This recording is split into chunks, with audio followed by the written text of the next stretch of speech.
I think we should maybe introduce ourselves. I'll start. My name is Aaron McCall, freelance graphic designer and independent artist, also host of the Bad Ideas Social Club podcast. Ian. Great. My name is Ian Labardee. I am the principal design director at Mighty in the Midwest, and design is my background as well. We share that in common, Aaron. Big fan of Creative Mornings. Been a part of this community for a number of years, and so cool to see like this many people show up for Creative Mornings this morning. It's just great. Hi, my name is Bailey Sell. I own and founded Transfigure Print Co., which is a queer and trans owned and operated print shop. And then we also have, which we started last year, Transfigure Shop, which is a physical space in Creston. I'm Hannah Berry. I run Lions and Rabbit Center for the Arts. We used to be in that Rainbow building on Plainfield, if you are familiar with it. It was a wedding venue that had floor-to-ceiling local artwork, and then we had events. We moved out of it after COVID. We fulfilled our contracts, and then we moved out of it. But we did that so that we could focus more in public art. So we do everything from sculptures to installing different things on buildings all over the place, and then street fairs. And good morning. I'm Leigh Cobb. Thanks. I'm a creative and photographer here in Grand Rapids, and I used to photograph Creative Mornings for like 7 years. And so same thing. This is so exciting to see. I love this community here. I absolutely love the mantra, everyone's creative. I believe that. And oh God, I'm really bad at intros. You can be done. Is that, thanks. Thanks. So let's talk growth, right? It's messy. It's certainly not a linear thing, but it's kind of also the only way that anything happens new ever. So yeah, let's get into that. Let's talk about the stuff that's maybe a little uncomfortable and the stuff that makes you feel weird, and the stuff that changes you. So growth is hard, and trying new things is scary, but standing still is death. So I'm sure that it's much harder, and I'm sure that it's much more stressful than you make it look, Leanne. But how do you give yourself permission to break out of your rhythm and say yes to new experiences that take you to new places creatively, personally, physically? What is that? I love these questions so much. Growth is hard, absolutely. But I have found that growth gets a lot easier when you take the pressure off of it. So if you don't know how to, what would it be, to like initiate growth in your everyday practices, which of course, when you're in your routines, especially in your creative flows, like it might seem really hard to shake it up. So what I like to do is try growth in avenues that have nothing to do with my livelihood or my personal craft or my growth as a creative. Because as a creative, you guys know that creative problem solving comes in more than just the one avenue that you work in. And so as soon as I take the pressure off of me to succeed, because my expectation is I should be good at something, and I try something with the expectation of, I don't know shit about this, and as long as I do it, I've learned something, then I find that growth happens naturally, so that once I'm under pressure to do something that would be a bigger version of myself or handle something that maybe seems harder than usual, I have the experience of trying something new or calming down or realizing that there's other ways to go about problem solving. And it just seems a lot easier than having that pressure on you all the time that, you should be better, you should do better, you can do better. Like, just try. And then if you fail, okay, what's it matter? too. Like it definitely makes it easier. I feel like maybe you have a very specific example, maybe something Italian. I think the example, yeah, I know. I was nervous this was gonna. No. So as a creative, so sorry. All right, hold on. The coffee just kicked in. She's gonna start pacing any second. No, literally, I was nervous I was going to do that too. Oh, man. Okay, so really, when I was up here speaking last for Creative Mornings, I was up here with a business partner about a new brand that we were launching, and it was always an experiment. Like, we were really coming at it from another angle, from an industry. It was a androgynous swimwear company. We were trying to be ethical, size inclusive, all the things that are really almost impossible in today's world to manufacture feasibly. So we closed it earlier this year, this summer, which was a super bummer, but like we also knew that we really couldn't take it any further. So, you know, it was bittersweet, but still like, no, we did what we could. After that, though, I was finding myself with a little bit of extra free time, and a friend of mine recommended to me a scholarship opportunity to study the Italian language immersively in Italy for a month. And it's a Grand Rapids scholarship that comes out every year through the Grand Rapids Sister Cities. And I applied, and I got it. And so I spent the month of September learning a new language in Italy amongst a bunch of other international students, and it was really hard. Everyone else spoke at least a second language, because English is pretty ubiquitous, but I did not have any concept and hadn't learned a language since like really grade school. So it was hard, and I was certainly the worst at it in the class, which was fine, but also like it was easier to not get frustrated at my ability because I knew, like, oh, well, I'm gonna suck at this, you know? Like, if I had gone and taken an art class in Italy and sucked at it, I probably would have been really mad. So it was great, though, because it was a challenging thing. And then when I was able to succeed at it even a little bit, it felt like a huge win. And then traveling is hard. And, like, there's so many other aspects of, like, being that far away they're challenging, they're routine disrupting, but, like, also, every single time I was met with a challenge and then overcame it, it was like a fantastic reminder of what we actually are capable of when we're out of our everyday routine. So it was a really great reminder of like, oh, you know, like who knows what opportunity will come next, but I think I'm ready to meet it. And if it works, it works. And if not, I know how to pivot.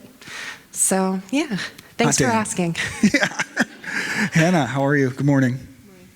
I kind of want to talk about Lions. Well, I want you to talk about Lions and Rabbits because by now Lions and Rabbits has become an institution in Grand Rapids. So I'm curious about how your vision for Lions and Rabbits has evolved from inception to where things are today. I will say that event space made a lot of money. So it was not the best idea to close an event space, but it wasn't what I wanted to do. So if you take where I was and then you put the event space on it and then all the arts, that's where I think that I kind of lost what Lions and Rabbits should be. But the model in which it was created on was sustainable. So when we became a for-profit, or when we moved from the for-profit into the nonprofit space, that was a massive learning curve for me, and it still is all of the time. But what I've been able to learn from it is that we don't need more artists. I know everyone is creative, and I very, very, very much value that. But we need more people in facilitation, more people who are ready and willing from cross-sector to come in and help creative, because we're flying our planes up here, and they're flying their planes with everybody else in their solo planes. We're in our big planes. Yeah, but, no, totally get it. Right, like everyone's like, you're flying a plane up here, and I'm like, okay, so get me somebody in finance, but or a lawyer. But that being said, it's because as creatives, we're working for social missions. So your social mission might be something completely different than mine, completely different than yours. But I do know that you are able to solve some social missions. So are you. So am I. So if we can get these people to come into the fold of creativity, then we are going to actually start to see the change that we want to see. I thought you were going to go with the androgynous swimmer and go, but then when I was in Italy, I was able to do this with that. And then I was like, well, yeah, so what is a global vision for creativity? And that's kind of where I've always been with Lions and Rabbits. Whether Grand Rapids thinks it's a Grand Rapids thing or not, this is our home. We love it here. But we also love other communities and want every community to have the same backbone. Where else does the reach go to? We are in Detroit, Chicago, and like Northern California a little bit right now. Yeah.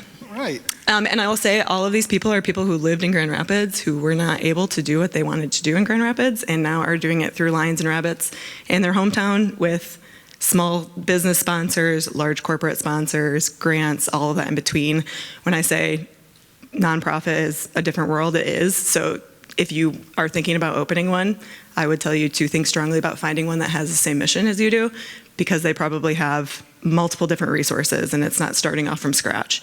And then the other thing I'll say about the nonprofit and the for-profit thing is when you start your LLC may be giving out to the world, but it's really giving to you. A nonprofit is to give out to the world, and then if it's successful and everyone is doing well and everything in between, then the money comes back in. So if you think about starting a nonprofit with 10 people and you are not going to pay anybody, it's probably going to stay that way. So the ability to become sustainable sometimes is not really, or like what your long goal is might actually have some accreditation to what kind of tax bracket or whatever you want to set up to. I think a lot like Lions and, well, actually nothing like Lions and Rabbits. Transfigure has evolved in some really interesting ways too. But not just as a brand. I think, it's also an extension of who you are, Bailey. And I think knowing you as well as I do, that line is blurry as shit. Right? Is that fair? Yeah, yes. So Transfigure has kind of become this hub for community and creativity and belonging. Was that always the goal? I think that was the goal. I don't think I had any idea on how I wanted to get there. So it's kind of been a surprise to see how quickly I got there and what it's been like now that I'm here. I think when I started out, my only plan was to find a way to merge my love for printmaking and what I was making at school while I was at Kendall with my love for the trans community and the queer community that I have, found myself a part of. And I wanted to find a way to merge those two things and, create a life out of it, create a career out of it. So I started by, just making shirts and selling those. I introduced kind of our biggest part of Transfigure is the mutual aid aspect of it. And I think the further I got with, creating stuff for myself, I realized the bigger picture for me was to create a space that I could share with other people. I think personally, I'm a person who doesn't really enjoy the spotlight. I'm very uncomfortable right now. You're in the right space. Yeah. So I think long term, I really wanted to have a business that I could kind of, be in the background of, but still operate and be able to, create a space that I could share. And so, I started creating this platform and started introducing a lot of different initiatives that I could find ways to work with other people and give them more of the spotlight than myself. And a lot of those things ended up being, we created a mutual aid fund that we donate funds directly to trans and queer people. We donate also on top of that monthly to different nonprofits and organizations all through our sales from our shirts. We opened up the store last year in Creston. So that's a hub for creatives as well. We have probably close to 200 different artists and small businesses that we sell their merch in the store. And then recently too, I guess not recently, but 3 years ago, we started something called Transfuse. We collaborate with the Grand Rapids Trans Foundation to create, what was originally just an artist market, but it has transformed into an artist market. We have, entertainment. We have drag and musical entertainment. We have food, local food, drink. This year we did it at the farmers market, and it was our biggest one yet. It totally exceeded every expectation we had, and that was amazing. And I think, it definitely, to go back to your question, I think I had an idea of, what I liked and what I wanted to do. I don't think I knew how to do it, and now that I have done it, I'm just like, whoa, like I didn't realize that was possible. I'm glad that I'm here. But I also I think my biggest thing about Transfigure is that I really enjoy that I've cultivated this space that, I don't have to be at the forefront. Like, that's not the point. Like, the point is to share the space that the platform that I've created, this big platform, this big social media presence, these physical spaces, and I can share that with other people and, give my time and my money to people that need it. I love you for that. Thanks. I don't have a segue, so but we've all had to grow and evolve as we think about how we think about and react to social and political moments. And Ian, since becoming partner at Mighty, how new is that? So that was 2019. Okay, so I don't have to say congratulations, you're fine. Yeah, it's been a minute. But how have you navigated that responsibility with your team externally? And also, what has that growth been to you? Yeah. So when I spoke in Creative Mornings, it was 2017. So this was just not too long after that. And there were a few things happening in the world around 2017, 2018, 2019. Yeah, I remember that. Yeah, a couple things stand out. I think I'm a person that has always I like to operate with a plan, and I feel like moving into that role around that time stretched me a bit because there wasn't, none of us really had a great plan. None of us really had a great playbook for navigating both the social moment of that time, but also kind of what was happening with the pandemic and all of that, and trying to understand how do we lead, in that moment. And I think one of the things that I really took away from some of that transition in my own experience was growth doesn't always happen in goal-oriented ways. Sometimes we can be really motivated by a specific plan and goal, but sometimes life just happens, and we have to, navigate in the midst of what we aren't sure of, and that's actually a great opportunity for growth to happen. For our team, a lot of it was really trying to understand, and I think even, as leaders of any group of people in that period of time, you kind of had to figure out what's the most important thing for us to speak into and be certain about right now. But I think for me personally, a lot of it had to do with understanding that it's okay to say, I don't really know. And it's okay to say, I don't really have the perfect plan or clear action right now, and being okay with leaning into some curiosity in that moment. And that's actually something that I hope that a lot of people were able to take away from that time, because it's been something that I think has really helped me continue forward in that way. Understanding that we sometimes can learn the most from people that are around us when we say, I'm not really sure, here's what this means to me, in the moment right now, and here's what that looks like. And then I think the other thing that was helpful in that transitional time is going back to sort of the things that I hold true to be values, and that Mighty holds to be values. Sometimes in moments where things are new and uncertain and unclear, it's just simply going back to, okay, what do I know to be true right now? What do I hold on to in terms of value and meaning?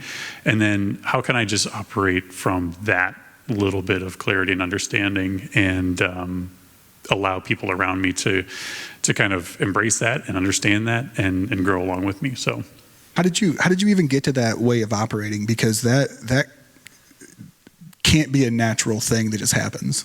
Yeah, well, yeah, I mean, for some probably it is. I think for me, it's practicing just humility and being okay with like exposing humility to people around me. That takes a certain amount of vulnerability, I think, which I'm historically not great at. So that was an area of growth that like pushed me a bit. How do you be vulnerable with people that you're charged with sort of being responsible for? That's a challenge. But I think if you can approach that with humility, it gets you a long way. One other thing I'll say about curiosity is that I think people also are very dialed into fake curiosity. I think you have to be really careful to be genuine when you're curious. It's really easy to sometimes try to lead someone to something through sort of this like disingenuous curiosity. And so I think it's really important to check yourself and make sure that as you're navigating that space, your curiosity comes from like an honest place. And that starts with recognizing that you don't always have all the answers, and that's okay. I love that. On vulnerability, Leanne, as a photographer and a creative and a person, talk to me about vulnerability and showing up fully, and when you recognize that as like a must. Yeah, well, I will say, doing portraiture, vulnerability is like the perfect way to level the playing field between you and your subject. And so for me, it's a great analogy. It's a way for me to really practice vulnerability, authentic vulnerability, this sense of like, ooh, like checking in, how are you? But even, what was I gonna say? Vulnerability, hold on. Thank you, sorry. Emotion. Oh, okay. No, this is good. I'm so nervous. Shake it off. Shake it off. I know. Thank you. Oh my God. Okay. So the thing about being vulnerable, right? Like vulnerability has a bad rap because really it means that you're easily hurt. And I think that's only part of what I would consider the definition or the possibility. If you're vulnerable and you're easily sensitive and you're easily someone who's prone to, negative emotions or negative reactions to something, that also means that you're also prone to extreme highs in emotions and excitement and awe and curiosity. And I think being vulnerable means that you can be both of those things and you can tap into other people's empathy in a way that like allows for that authentic vulnerability to actually be helpful. Like, oh, I can see why you might be nervous. Well, don't worry, I've got you.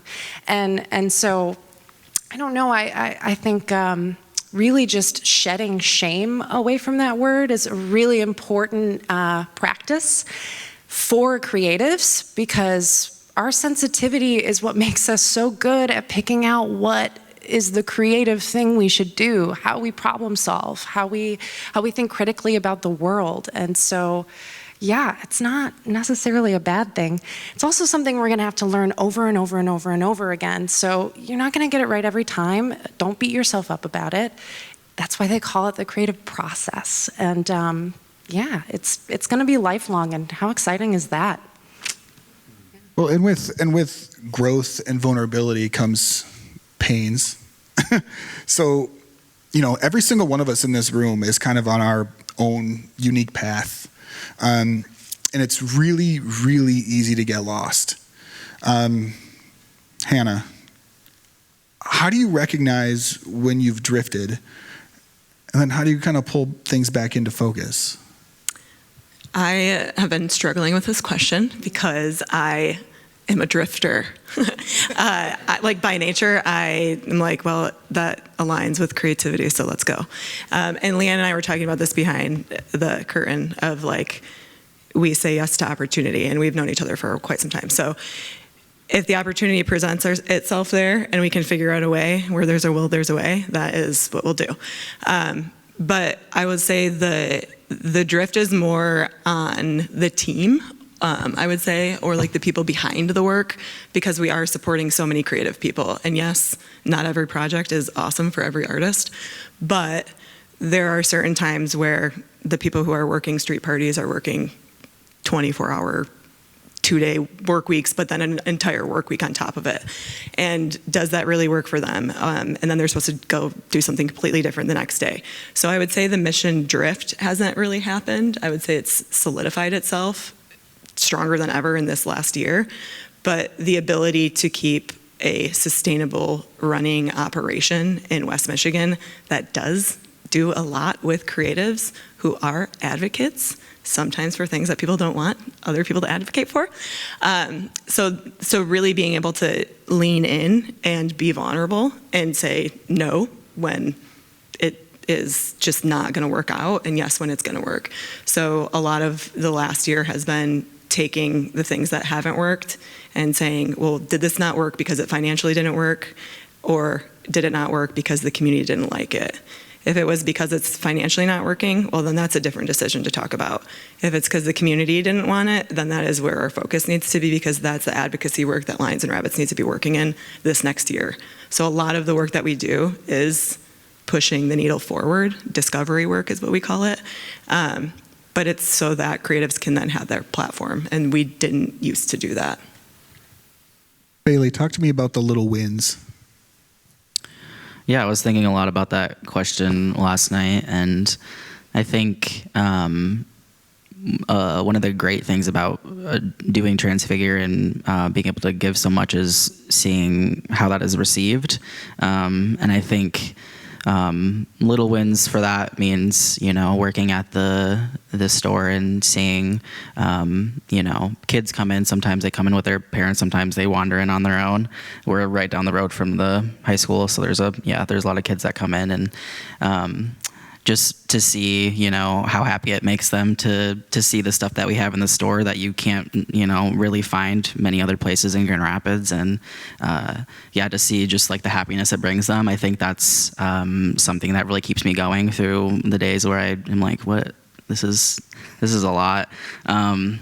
We see that a lot at events too, like pride events. A lot of kids walk up to us and just tell us how happy they are to be there and see our stuff. And some bigger ones. Like I mentioned, the Transfuse Market. I think what was really clear to me after that was we need stuff like that in Grand Rapids. And I think hearing so much from not only the vendors, but just people that came as well, just like really appreciated what we were able to do and the space we were able to provide.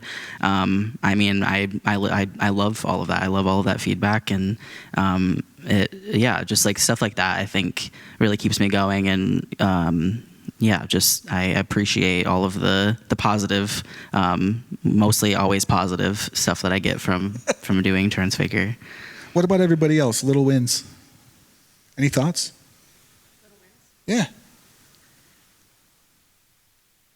Yeah. As a creative person that goes into a lot of rooms with some top dogs, being able to understand the lay of the land is really important, I think. And so a little win to me is I just was with one of the major grocery stores in Detroit, talking to them about the food desert, talking to them about where other grocery stores will not put stores, talking about heated sidewalks from refrigeration stations. And they're now in conversation with that neighborhood about putting a grocery store in there. So it's really, the arts are, and the reason we're working on this project is through the American Cancer Society. So if you're in a meeting and then in a meeting and in a meeting, that's 7 different creatives that can be impacted, so. Love that. You guys got anything, or did I break you?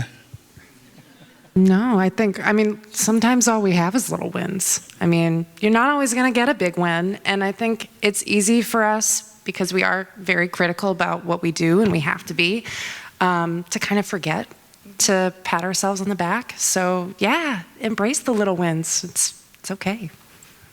Yeah, I will echo that 100%, Leanne, because I think that it's like a huge part of growing is reflecting. You know, like if you don't ever step back and reflect, and it's kind of sometimes, at least for me, it's hard to like observe growth happening in myself.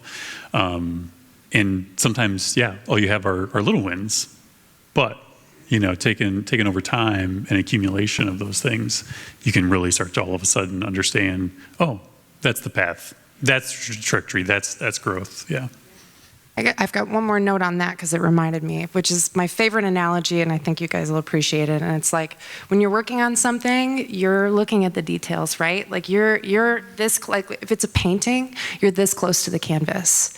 And sometimes it's really hard if we haven't trained ourselves to like put the brush down, take a step back from the doorway and look at it as a whole.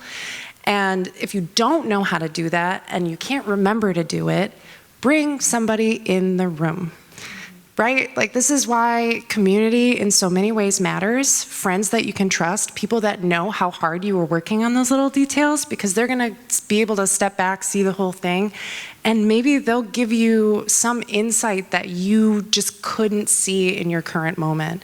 And especially if you're a freelancer, you don't always get that feedback. So you need to seek it out and consider it a strength to be able to say, like, I would love your input. So your community matters, the people you include in your life matter, and if they know you well, then they're going to advocate for your growth. So one more, before we wrap things up, what's one thing that each of you want to leave these lovely people with? I said it. I think something that's been really prevalent for me this year is to just really take your time. I think with growth specifically, it's hard to not always be looking for what's the next step, you know, how to climb the ladder, how to make the most money, how to progress your business, how to do all these things. And it's easy to do that super quick. And I think I've reached a point this year where I'm just like, wow, like, look at all this stuff I did. Look at all the stuff I'm doing. Like, am I still enjoying it? Like, have I ever taken a step back and really looked at it? No, because I'm been too obsessed with trying to get to the next, whatever's next, you know? I didn't even think about it till this morning. I was like looking at my hands. I was like, I literally have it tattooed on my hands. It literally says, take time, grow slow. And I'm like, I need to follow that. I'm not doing that. I need to actually do that, you know? So yeah, I guess I would say definitely take your time. It's okay to grow slow. You don't always have to move at fast pace. That's what they want you to do, but you don't have to do that. And so yeah, that's what I would leave people with. You have any tricks to like course correct? You just lean into the skid. Just tattoo it on you and then look at it occasionally, I guess. Hannah, Ian, you guys got anything? Go ahead. I will say I would like to leave everyone with hope, but bipartisan relationships are crucial right now. I think that is the biggest thing that we need to work on, because nothing is going to get solved on one or two or three sides of whatever party. And so if we can collectively, as Grand Rapids creatives, redefine what we believe arts and culture means, and then ping it up to the state, then maybe we'll start to see the state of Michigan working together and creatives being able to thrive throughout the entire state. I think those are great answers. I think for me, the thing that I would probably leave folks with is this idea that clarity is actually relatively rare, and that's something that I feel like I was disenfranchised about for a long time. I operated for a long time thinking that, you know, my own lack of clarity or uncertainty was something with my own growth pattern. And I think the truth is that it's actually more often than not that we navigate things from a place of uncertainty and lack of clarity. And I think that's okay. I think we can still navigate the world in a way that is intentional and directed. It's a little bit like using a compass instead of GPS, which might be an absolute, you know, a compass is a tool that we have in the moments of uncertainty where we have to sort of navigate the world of things based on what we have right in front of us. And I think understanding that you can do that if you have just enough understanding of your own values and what's important to you. And then the other thing I would say is that growth is a team sport, and it takes people around us, like kind of like you were talking about, Leanne and Hannah, you were talking about, and Bailey too. We need people around us to help us both identify moments of growth for us, also to help us measure our own growth. And then I think we have to also pay attention to the team members that are internal to us to help us understand how does our rhythm need to change at certain points in order to actually grow and actually make those little changes, like you talked about, that become the little disciplines that help us take those steps forward, that all of a sudden when we reflect and look back, we see, that was the path. So That's great. This has been super fun for me to sit up here with you guys who, you know, I love and respect most of you. And but that's going to do it for us. Give your panel, clap for them.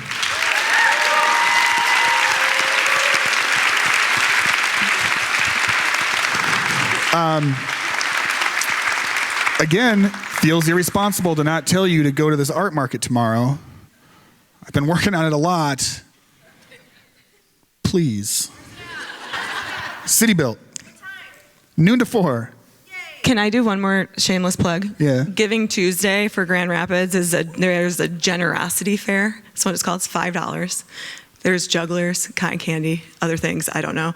But there are 50 nonprofits plus locally that will be tabling there. They each have a goal of $5,000 to raise, and then anything else that's raised on top of it gets dispersed between all the nonprofits. There's a social innovation pitch. I think it's still open, and so you are creative, you should be on that list.